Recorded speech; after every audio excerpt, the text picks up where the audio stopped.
ಟಾಸ್ಕ್ಗಳಲ್ಲೂ ಕೂಡ ನೀವು ಹೆಸರನ್ನ ಮಾಡಿದ್ರಿ, ಬಹಳ ಟಾಸ್ಕ್ಗಳನ್ನ ಆಡಿದ್ರಿ. ಆ ಸ್ಕೂಲ್ ಟಾಸ್ಕಲ್ಲಂತೂ, ಕಾಲೇಜು ಟಾಸ್ಕಲ್ಲಂತೂ ಬಹಳಷ್ಟು ಜನರಿಗೆ ಇಷ್ಟ ಆದಂತಹ ಒಂದು ಕ್ಯಾರೆಕ್ಟರ್ ನೀವು. ನಿಮಗೆ ಪರ್ಸ್ನಲಿ ಯಾವ ಟಾಸ್ಕ್ ಇಷ್ಟ ಆಯಿತು? ನನಗೆ ತುಂಬ ಟಾಸ್ಕ್ ಅಂದರೆ ನಾನು ಎಲ್ಲ ಗೇಮ್ನು ಆಡ್ತೀನಿ ಮೇಡಮ್. ಇದು ಫಿಸಿಕಲ್ ಟಾಸ್ಕ್ನು ಆಡ್ತಾ ಇದೆ. ಅಂದರೆ ಒಂದು ಜವಾಬ್ದಾರಿ, ಯಾಕೆ ಅಂದರೆ ಈಗ ನೋಡಿ, ಅದು ನಾವು ಚಿಕ್ಕದ್ರಿಂದನೂ ಒಂದು ಬೆಳೆದು ಒಂದಿರೋ ವಾತಾವರಣ, ಒಂದು ಜವಾಬ್ದಾರಿಯಾಗಿ ಬೆಳೆದ್ಬಿಟ್ಟಿದ್ದೀನಿ. ಆ ಕಡೆ ನಮ್ಮ ತಾಯಿನ ನೋಡ್ಕೊಳ್ಳೋದಾಗ್ಬೋದು, ಈ ಕಡೆ ನಮ್ಮ ಹೆಂಡತಿ ನೋಡ್ಕೊಳ್ಳೋದಾಗ್ಬೋದು. ಬೈ ಚಾನ್ಸ್ ಫಿಸಿಕಲ್ ಟಾಸ್ಕ್ ಆಗ ಏನೋ ಒಂದು ಹೆಚ್ಚು ಕಡಿಮೆ ಆಗ್ಬಿಟ್ರೆ, ಆಮೇಲೆ ಜವಾಬ್ದಾರಿ ನನ್ನ ಮೇಲೆ ಇರೋದ್ರಿಂದ ಏನಾದ್ರು ಸಮಸ್ಯೆ ಆಗ್ಬಿಟ್ಟೋದು ಒಂದೇ ಒಂದು ಕಾರಣಕ್ಕೆ ಫಿಸಿಕಲ್ ಟಾಸ್ಕಿಂದ ಒಂಚೂರು ನಾನು ಹಿಂದೆ ಸರಿತೀನಿ. ಅದು ಬಿಟ್ಟರೆ ಬೇರೆ ಎಲ್ಲ ಗೇಮಲ್ಲೂ ನಾನು ಏನು ಮಾಡ್ತೀನಿ, ಒಂಥರ ಸ್ಟ್ರಾಂಗ್ ಇದ್ದೀನಿ. ಯಾಕಂದ್ರೆ ಇಲ್ಲೇ ನಮ್ಮ ಕಲರ್ಸ್ ಕನ್ನಡದಲ್ಲಿ ಒಂದು ಗೇಮ್ ಶೋ ಇದ್ದಾಗ ನಾನು ಅದರಲ್ಲೆಲ್ಲ ಭಾಗವಹಿಸಿ ಆಡಿದ್ದೀನಿ. ಅದರಿಂದ ಒಂದು ಸ್ವಲ್ಪ ನನಗೆ ಏನಾರು ಹೆಚ್ಚು ಕಡಿಮೆ ಆಗ್ಬಿಟ್ಟದಪ್ಪ, ನನ್ನ ನಂಬ್ಕೊಂಡು ನನ್ನ ಹೆಂಡತಿ ಆಗ್ಬೋದು, ಅಮ್ಮ ಅವರೇ, ಈಗ ಬೇರೆ ಫ್ಯಾಮಿಲಿ ಆಗ್ಬಿಟ್ರೆ ಇವ್ರಿಲ್ಲ ಅಂದ್ರೆ ಇನ್ನೊಬ್ರು ಯಾರೋ ಇರ್ತಾರೆ ನೋಡ್ಕೊಳ್ಳಿ, ಈ ಥರ ಇರ್ತದೆ. ಬಟ್ ನಂದು ಹಂಗೆ ಇರಲಿಲ್ಲ, ಒಂದು ಸ್ವಲ್ಪ ಜವಾಬ್ದಾರಿ ಜಾಸ್ತಿ ಇತ್ತು. ಅದರಿಂದ ನಾನು ಸುಮ್ಮನೆ ಆಗ್ಬಿಡ್ತೀನಿ. ನಿಮ್ಮ ಹೆಂಡತಿಗೂ ಕೂಡ ನೀವು ಇದ್ದಕ್ಕಿದ್ದಂಗೆ ಆಚೆ ಬಂದಿದ್ದು ತುಂಬಾ ಶಾಕ್ ಅಂತ ಸುದೀಪ್ ಸರ್ಗೆ ಹೇಳಿದ್ರು. ಏನ್ ಹೇಳಿದ್ರು ನಿಮ್ಮ ವೈಫ್ ಬಂದ ತಕ್ಷಣ? ಹೇಗೆ ಸಮಾಧಾನ ಮಾಡಿದ್ರಿ? ಅವ್ರು ನಿಮ್ಮನ್ನ ಸಮಾಧಾನ ಮಾಡಿದ್ರ, ನೀವು ಅವ್ರನ್ನ ಸಮಾಧಾನ ಮಾಡಿದ್ರ? ಇಲ್ಲ, ನನ್ನ ಹೆಂಡತಿಗೆ ನನ್ನ ತುಂಬ ರಿಯಾಲಿಟಿ ಶೋನಲ್ಲಿ ಎಲ್ಲ ನೋಡಿದ್ದಾರೆ, ಇಲ್ಲೇ ಕಲರ್ಸ್ ಕನ್ನಡದಲ್ಲಿ ಗಿಚ್ಚಿಗಿಲಿಗಿಲಿ ಆಗ್ಬೋದು, ಯಾವುದೇ ಆದರೂ ತುಂಬ ನೋಡಿರೋದ್ರಿಂದ ನಾನು ಹೇಗಿರ್ತೀನಿ ಸ್ಟೇಜ್ ಮೇಲೆ ಅನ್ನೋದು ಅವ್ರಿಗೆ ತುಂಬ ಚೆನ್ನಾಗಿ ಗೊತ್ತಿದೆ. ಬಟ್ ಇಷ್ಟು ಬೇಗ ನೀವು ಬರಬಾರ್ದಾಗಿತ್ತು ಹಾಗೆ ಹೀಗೆ ಅಂತಲೇ ಹೇಳಿದ್ರು. ಕರೆಕ್ಟು ನೀನು ಹೇಳೋದು, ನಾನು ಅದಕ್ಕೆ ಹೋಗಿದೆ. ಬಟ್ ನನಗೆ ಇಷ್ಟ ಆಗಲಿಲ್ಲ ಅಂದರೆ ನಾನು ಅಲ್ಲಿ ಏನು ಮಾಡೋಕ್ಕಾಗೋದಿಲ್ಲ. ನಾನು ಬಂದಿದ್ದೀನಿ, ಪುನಃ ಅದ್ರ ಬಗ್ಗೆ ಮಾತಾಡಬೇಡ ಬಿಡಮ್ಮ ಅಂತ ಹೇಳ್ತೀನಿ.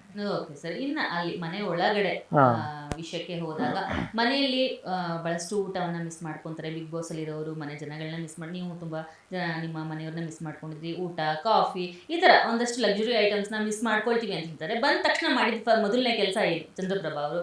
ತಿನ್ನೋದಾ ಅಥವಾ ಭೇಟಿ ಮಾಡೋದಾ, ಏನಾದ್ರು ನೋಡೋದಾ, ಮಾತಾಡ್ಸೋದಾ? ಇಲ್ಲ, ಇಲ್ಲಿ ಹೊರಗಡೆ ಇಲ್ಲ, ನೆನ್ನೆ ಬಂದಾದ್ಮೇಲೆ ಮನೇಲೇ ಇದ್ದೆ, ಎಲ್ಲೂ ಹೋಗಿಲ್ಲ.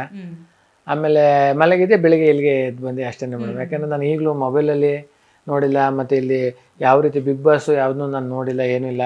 ಯಾವ ಟ್ರೋಲ್ ಆಗೈತೆ, ಯಾವ ಥರ ಆಗೈತೆ ಅನ್ನೋದು ನನ್ನ ಕಲ್ಪನೆ ಕೂಡ ಇನ್ನೂ ಸಿಕ್ಕಿಲ್ಲ. ಇವತ್ತು ಕಳೆದಾದ್ಮೇಲೆ ಆಮೇಲೆ ನೋಡೋಕೆ ಶುರು ಮಾಡ್ತೀನಿ, ನೋಡೋಣ.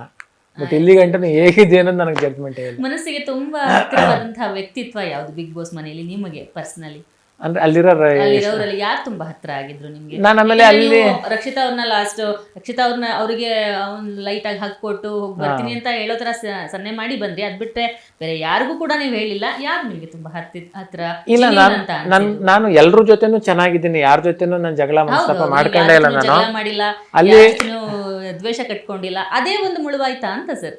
ಹಂಗೇನಿಲ್ಲ, ನಾನು ಎಲ್ರ ಜೊತೆನೂ ಚೆನ್ನಾಗಿದೆ, ಎಲ್ಲರ ಜೊತೆನೂ ತುಂಬ ಚೆನ್ನಾಗಿದೆ. ನಾನು ಬರಬೇಕಾದ್ರೆ ಏನು ಮಾಡಿದೆ, ಎಲ್ಲ ಸುಮ್ಮನೆ ಮಾತಾಡ್ಸೋದು, ಹಿಂಗೆ ಶೇಕ್ ಮಾಡೋದು ಮಾಡ್ತಾರೆ ಅಂದ್ಬಿಟ್ಟು ರಪ್ಪಂತ ಬೇಗ ಓಡೋದ್ಬಿಟ್ಟು ಡೋರ್ ತೆಗ್ದೆ. ಡೋರ್ ತೆಗೆದ ತಕ್ಷಣ ಏನೋ ರಕ್ಷಿತ ಒಂದು ತಬ್ಬಿಟ್ಟು ಇಟ್ಕೊಬಿಟ್ರು.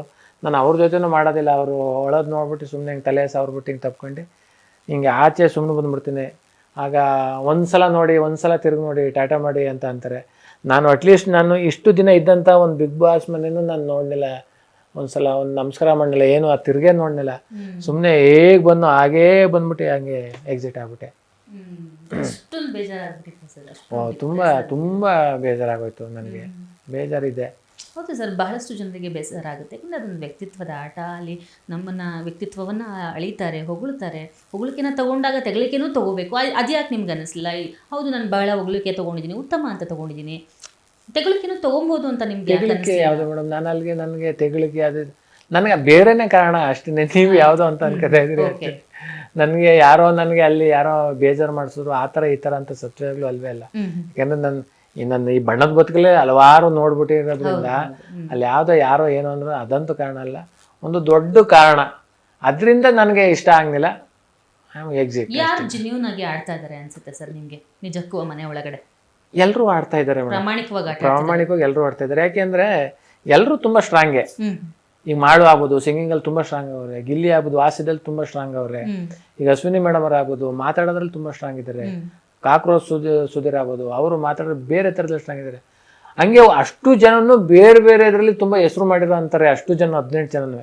ಅದರಿಂದ ಯಾರ ಮೇಲೂ ಯಾರು ಕೀಳು ಅಂತ ಈಟಾಗಿ ಜಡ್ಜ್ಮೆಂಟ್ ಮಾಡೋಕ್ಕಾಗೋದಿಲ್ಲ. ನನಗೆ ಎಲ್ಲ ತುಂಬ ಇಷ್ಟನೇ, ಯಾರು ಪರ್ಟಿಕ್ಯುಲರ್ ಇಂಥವ್ರು ಅಂತ ಯಾರು ಇಲ್ಲ. ಅಂಥದ್ರಲ್ಲಿ ನನಗೆ ಗಿಲ್ಲಿ ಬಿಡಿ, ನನಗೆ ಇಲ್ಲಿಂದನೂ ಹೊರಗಡೆಯಿಂದನೂ ತುಂಬ ಆತ್ಮೀಯತೆ ಬೆಳೆದಿತ್ತು. ನನಗೆ ತುಂಬ ಕನೆಕ್ಟ್ ಆದರು ಅಂದರೆ ರಕ್ಷಿತ್